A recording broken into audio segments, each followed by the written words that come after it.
Oh, oh, oh, oh, oh, oh, I must have fallen asleep. Oh, I came up here into the upper room of the church, and I came up here with the intention of cleaning this place up. But I think I got comfortable here in this nice seat here that I've got. What is, I don't know what this is, but it makes for a great seat to take a nap in.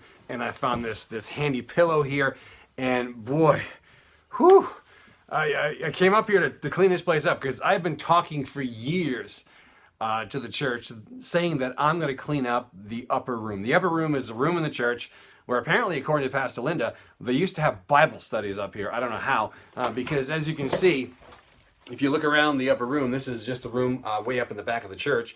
It is it is a complete mess, and it has been a mess for a long. This is where that's the doorway where the steeple is. I showed you that a couple weeks ago.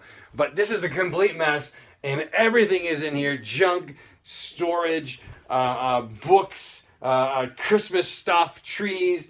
Look, we've even got our nativity scene here that we used to put out in the front of the church. Here's the shepherd. Hi, Mr. Shepherd. How you doing? Not looking so lively these days, but I'm sure you're doing fine there, Mr. Shepherd. Good job keeping watch over your flock at night. I appreciate that. So I came up here and had a seat here to think about how I'm going to start this cleaning process up, and I fell asleep because this is a huge job. Hey, you know what? I thought, this is a weird time. The coronavirus, we're all like having to isolate and be apart from one another. And like many people, I thought, what a great time to actually do things, to actually get things done that I don't normally get done in my life, like cleaning the upper room of the church and cleaning my house, which I hate cleaning. I loathe cleaning. I think it's the worst thing in the world. So I actually cleaned a room in my house today, one room in my house. I got it done. It looks good. It's very clean. It's my living room. And I'm excited about that. So I thought, gee, I'm going to take that momentum and go right down to church and clean up that upper room and take care of it. But you know what? Boy, it's kind of hard to get into a project like this because I know once I get into this, it's going to take me hours and hours. And what am I going to do with this stuff? The dump's not even open today. So, boy, I'm at a bit of a loss as to what to do right now. But yeah, so it seems like things are starting to get better in our world. Yes, a ton of people are still sick, getting sick, and unfortunately, sadly, many people are dying. But still, we seem to be plateauing and coming down a little bit, and maybe even getting better, which is an exciting thing, I think. But now we're talking about, life beyond coronavirus. Getting back to work. People are wanting to get back to work. They're protesting. They want to get back to normal life. And I don't blame people because I want to get back to normal life too in so many ways. I want to get back to being with people. I want this church to be full again. I don't want it to be an empty building. I want to get back out and enjoying life, doing fun things with the people I know and love.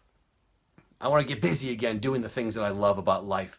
And so many people want to, again, get busy doing the things that life has to offer. And we're excited about that. It's like we're chomping at the bit, like we're at the starting line of a race and we're ready to go. And come on, drop the flag or pop the gun or whatever they do. And let's get going. Let's get back into life and get back into doing all that fun stuff. And summertime's coming and going to get busy and having a great time. And that sounds great. I think it sounds wonderful.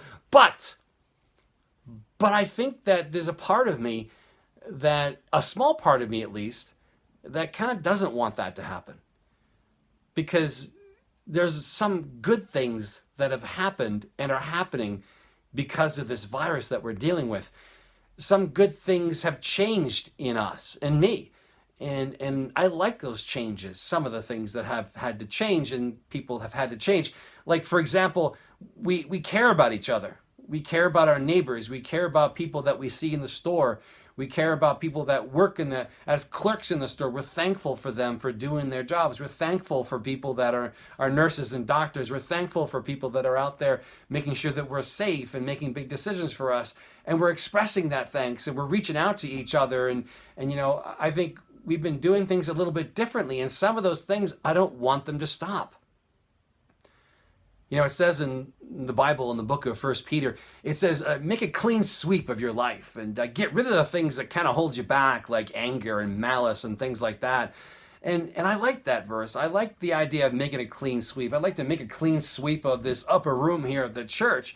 And I will. I'm going to do it. I will get this done. Believe me. I don't know when, but I'm going to get this upper room cleaned and neat and orderly. And I'm going to do it. I will try with everything I have. But I think we should also try to make a clean sweep of our lives. And what better time to do it than right now?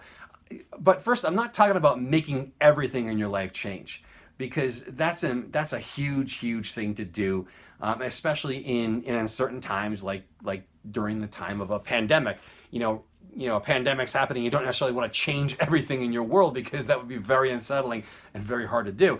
But a few things can change. And I think now is the perfect time to do it. As we're thinking about getting back into life, getting back into doing the things that we want to do every day, now's the time to say, okay, I want to get back into life and get back to doing my stuff, but there's a couple of things that I've changed that I want to continue to keep that way. I don't want a couple of things in my life to go back to normal. Maybe you've reached out to God more during this time in your life. Maybe you've been more quiet or contemplative. Maybe you've been more at peace and not so much in a rush. Maybe you've just settled down and learned to appreciate slower moments in life. Or maybe you've reached out to friends more and you feel, even more connected to the people in your life because of this virus and this isolation that we have. And I want to say those are the things that I want to see changed in my life. The things that I've changed because of this virus that have made a great difference in my life. I want to keep those things. Yeah, I want to get back to the other things in my life and get back to doing the life that I have and all the fun things. But I also want to keep the good things that are in my life now. And I want to encourage you to do the same. So think about what it is in your life right now. Think about what has changed in your life right now because of this virus. And as we get back into normal life, think about what are some of the things that you'd like to keep. Some of the things that have changed for the better that you would like to keep. Hang in there. We're going to get through this, and life is good. God is good, and love you all. Bye.